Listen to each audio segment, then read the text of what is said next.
Grabe ang kupang kamel ng pabilitikon o karon ato nang pinagabat sa baysan namin. Ato nang ipalailaway-lain. Ladies and gentlemen, the bayan sa Davao, ano yan na? Senator Ronald Bato de la Rosa!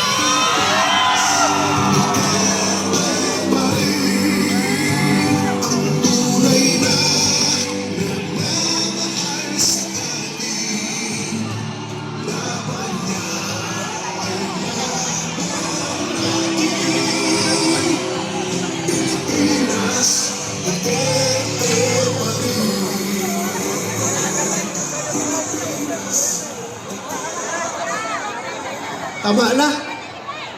Tama na kay. Nahulot akong luha, ginilak. Kitang tanan.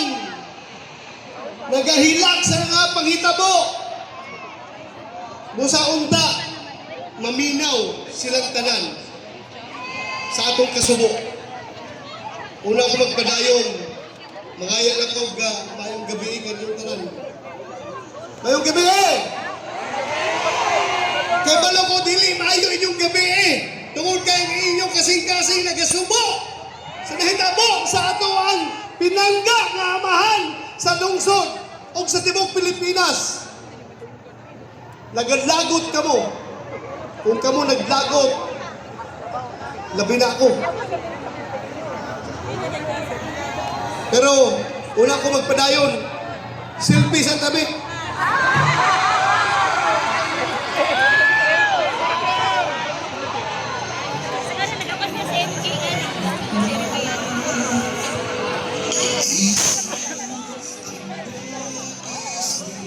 Iliyok-lihok na inyong mga vlog niya! Iliyok-lihok! Ako niya! Kumusta mo niya? Diyos ko! Kadaghan sa tao! Sarado ko pipo. Tapos, pagkaliman ko mapabalik.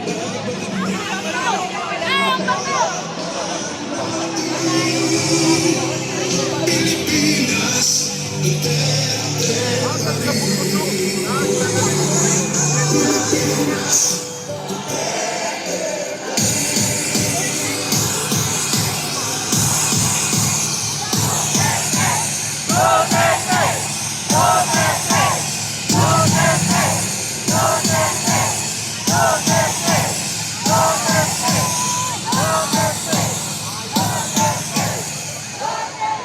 Unda, ang mga tao sa Malacanang o mga tao sa ICC karon, naminaw ka na to.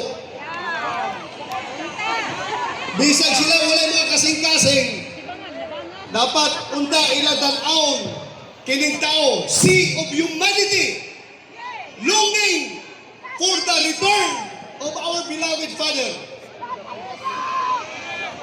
Mga higala, una ko magpadayon, gusto kong i-recall sa inyo ha.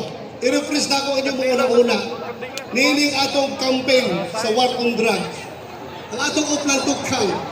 Kay balumo kamong taga Davao, nakay balumo tanan. Kung unsa ang uplang tukhang. Gusto lang yun ako nga balikon. Tungod kay mao kini. Mao kini ang hinungdan kung ngano ang atong pinalagang presidente atoa karon sa ICC. Akong Osman. Katong ako'y City Director din sa Davao. Gisugo ko ni presidente. Sulti niya bato. ang droga ayaw pasagdi. Buhatan niya ang dapat nimong buhaton. So akong gihimo, nag-spray painting ko sa tanan balay, sa mga adik.